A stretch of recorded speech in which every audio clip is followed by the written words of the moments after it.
हम लोग का टॉपिक क्या होना है आज? टॉपिक का नाम है अकाउंट रिकॉन्सिलेशन। अकाउंट रिकॉन्सिलेशन का मतलब क्या होता है? तो जब कभी भी किसी भी बिजनेस के अंदर में किसी भी कारणों से कुछ डिफरेंसेस वगैरह हो जाए, जैसे सपोज करो कि हमने कभी किसी कस्टमर को सामान बेचा 1 लाख रुपए का, लेकिन कस्टमर ने कहा कि नहीं आपको हम कितना देंगे, आप हमें पैसा देंगे 1.5 लाख रुपया या 90,000 रुपया देंगे। तो डिफरेंसेस अगर हो जाए तो डिफरेंसेस का जिस तरीके से आपको मैंने पढ़ा था ना बीआरएस आपको मैंने पढ़ा होगा, तो बीआरएस में देखा होगा कि जब कभी भी कैश बुक से पासबुक का मिलान करना या फिर पासबुक से कैश बुक का मिलान करना कहलाता था, क्या कहलाता था आपका बीआरएस। इसी तरीके से सेम टू सेम बीआरएस की तरह ही होता है बिजनेस के अंदर में अकाउंट रिकॉन्सिलेशन। अकाउंट रिकॉन्सिलेशन का मतलब क्या होता है कि आपके अकाउंट्स को क्या करना, अकाउंट्स को रिकॉन्साइल करना। अकाउंट को क्या करना, अकाउंट्स को रिकॉन्साइल करना कहलाता है अकाउंट रिकॉन्सिलेशन। ये बेसिकली कितने प्रकार का होता है? तो ये होता है आपका 3 प्रकार का। एक होता है डेब्टर्स रिकॉन्सिलेशन, दूसरा होता है क्रेडिटर्स रिकॉन्सिलेशन, तीसरा होता है ब्रांच रिकॉन्सिलेशन। तीसरा क्या होता है? तीसरा होता है ब्रांच रिकॉन्सिलेशन। डेब्टर्स रिकॉन्सिलेशन का मतलब क्या होता है? तो जब कभी भी हमने किसी भी कस्टमर को, किसी भी डेब्टर्स को हमने क्या किया, सामान बेचा, और सामान बेचने के बाद उसका रिकॉर्ड हम अपने यहाँ क्या करेंगे, लिख कर रखेंगे।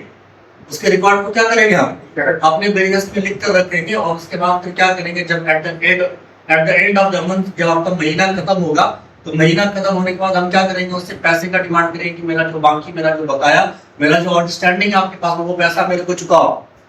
तो जब उससे हम क्या करेंगे, उससे पैसा जब मांगेंगे तो फिर वो अपने यहाँ क्या करेगा, हिसाब अपना देखेगा। जब हिसाब देखेगा तो उसके अकॉर्डिंग कुछ और बैलेंसेस अगर रहे, यानी कि मेरे अकॉर्डिंग कुछ और बैलेंसेस रहे, उसके अकॉर्डिंग कुछ और बैलेंस अगर रहे, तो इसी बैलेंसेस का मिलान करना ही कहलाता है डेब्टर्स रिकॉन्सिलेशन।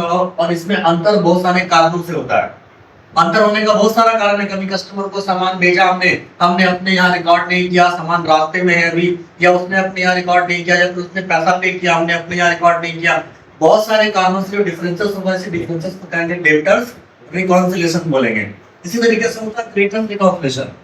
क्रेडिटर्स रिकॉन्सिलेशन का मतलब होता है कि जब अभी फुल हो गया क्या, ये क्या हो गया, इसमें स्टोरेज प्लेटफॉर्म यूज मैसेज किया ठीक है क्या इसको क्रेडिटर्स रिकॉन्सिलेशन का मतलब क्या होता है?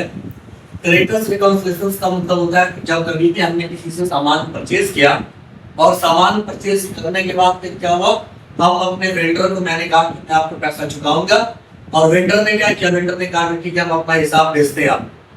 और उसने क्या किया, उसने जब मेरे को हिसाब भेजा, लेकिन मेरे अकॉर्डिंग मेरा जो टैली का मेरा जो बैलेंसेस होगा, तो बैलेंसेस कुछ और बताता होगा। तो इसी बैलेंसेस का मिलान करना कहलाता है क्रेडिटर्स रिकॉन्सिलेशन। कहने का मतलब मेरा वेंडर, मेरा सप्लायर, मेरा क्रेडिटर्स कह रहा है कि आपको देना है 1 लाख रुपया, लेकिन एक्चुअल में मेरा जो रिकॉर्ड बता रहा है कुछ और बता रहा है, कम बता रहा है या फिर ज्यादा बता रहा है। इसी कम या ज्यादा के मिलान करके कहते हैं क्रेडिटर्स रिकॉन्सिलेशन। एक होता है ब्रांच रिकॉन्सिलेशन। ब्रांच रिकॉन्सिलेशन का मतलब क्या होता है? जब कभी भी एचओ अपने ब्रांच को सामान भेजेगा, एचओ क्या करेगा, अपने ब्रांच को सामान भेजेगा, और ब्रांच अपने यहाँ रिकॉर्ड रखेगा, एचओ भी अपने यहाँ रिकॉर्ड रखेगा। लेकिन बहुत सारे कारणों से होता क्या है कि डिफरेंसेस हो जाता है इन सब चीजों में। इन सब चीजों में डिफरेंसेस होगा, यानी कि एचओ के अकॉर्डिंग कुछ और बैलेंस करेगा, ब्रांच के अकॉर्डिंग कुछ और बैलेंसेस वगैरह इसको करेगा। इसी का मिलान करना कहलाता है ब्रांच रिकॉन्सिलेशन। जैसे एग्जांपल के तौर पर डिफरेंसेस होने का 1-2 पॉइंट हम समझाते हैं आपको।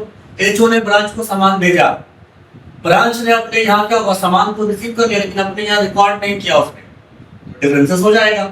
कभी कभी क्या होगा कि ब्रांच एचओ को सामान पैसा भेजेगा रिटर्न अगर, लेकिन क्या हुआ, ब्रांच ने अपने यहाँ तो रिकॉर्ड किया, लेकिन एचओ ने अपने यहाँ रिकॉर्ड नहीं किया, डिफरेंसेस हो जाएगा। कभी कभी क्या होगा कि एक ब्रांच से किसी दूसरे ब्रांच में सामान ट्रांसफर कर दिया आपने, यानी कि ब्रांच ए ने ब्रांच बी को सामान ट्रांसफर कर दिया, तो ब्रांच ए के अकॉर्डिंग कुछ और बैलेंसेस शो करेगा, ब्रांच बी के अकॉर्डिंग कुछ और शो करेगा, और इस बात का इंफॉर्मेशन हमने एचओ को नहीं दिया। तो इसके कारण भी क्या होगा, इसके कारण भी डिफरेंसेस होगा। इसी डिफरेंसेस का पता लगाना कहलाता है ब्रांच रिकॉन्सिलेशन। और ब्रांच कितने प्रकार का होता है? ब्रांच होता है 3 प्रकार का, डिपेंडेंट ब्रांच, इंडिपेंडेंट ब्रांच और फॉरेन ब्रांच।